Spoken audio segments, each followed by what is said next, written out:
Suite correction orchestra, partie 1, annexe 2.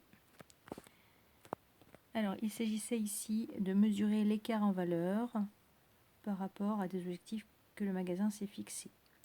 Donc, pour le chiffre d'affaires, le magasin a réalisé 1 258 000 €. On voit que la réalisation du chiffre d'affaires est supérieure à l'objectif fixé. Pour calculer l'écart, c'est simple.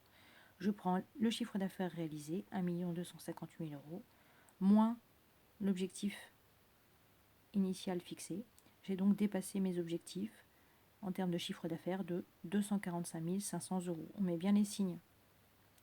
Ensuite, pour calculer le taux de réalisation, il suffit de comparer tout simplement le chiffre d'affaires réalisé, 1 258 000, par rapport, donc divisé, par rapport à l'objectif fixé, donc par rapport divisé par 1 12 500 €. Et comme je veux un pourcentage, je multiplie par 100.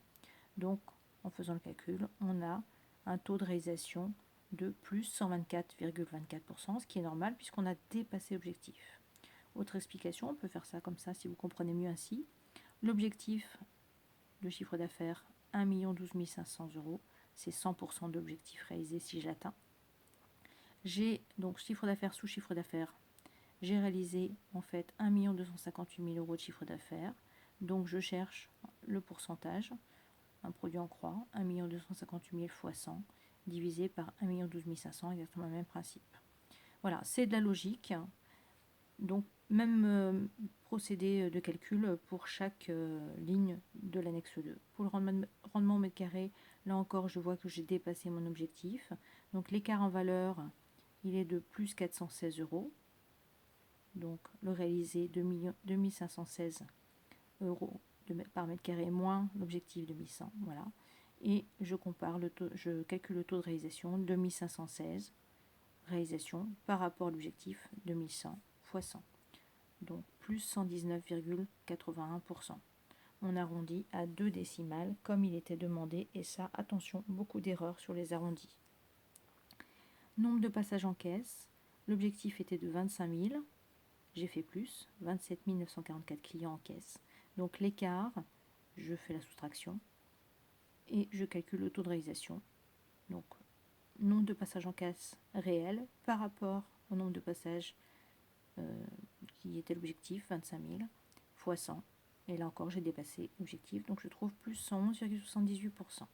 Enfin, le panier moyen, en euros, il fallait le calculer, donc vous savez faire, on l'a fait dans l'annexe précédemment. Le chiffre d'affaires que l'on prend total, 1 258 000 € de chiffre d'affaires, divisé par le nombre de clients qui sont passés en caisse pour effectuer ce chiffre d'affaires, ce qui nous donne un panier moyen en euros de 45,02 €. Je calcule l'écart en valeur. L'objectif de panier moyen était de 40 €. J'ai fait 45,02 €. J'ai donc dépassé mon objectif. 45,02 € moins 40, dépassé l'objectif de 5,02 € par rapport donc à l'objectif fixé, plus 5,02 €. Et enfin, le taux de réalisation, eh bien c'est simple. Je prends de la même manière, donc pour ce taux de réalisation, le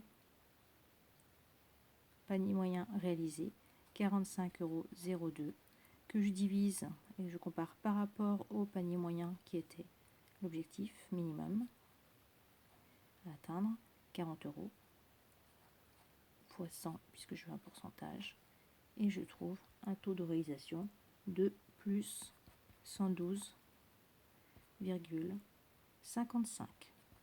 On n'oublie pas de bien justifier les détails de ces calculs sur chaque ligne.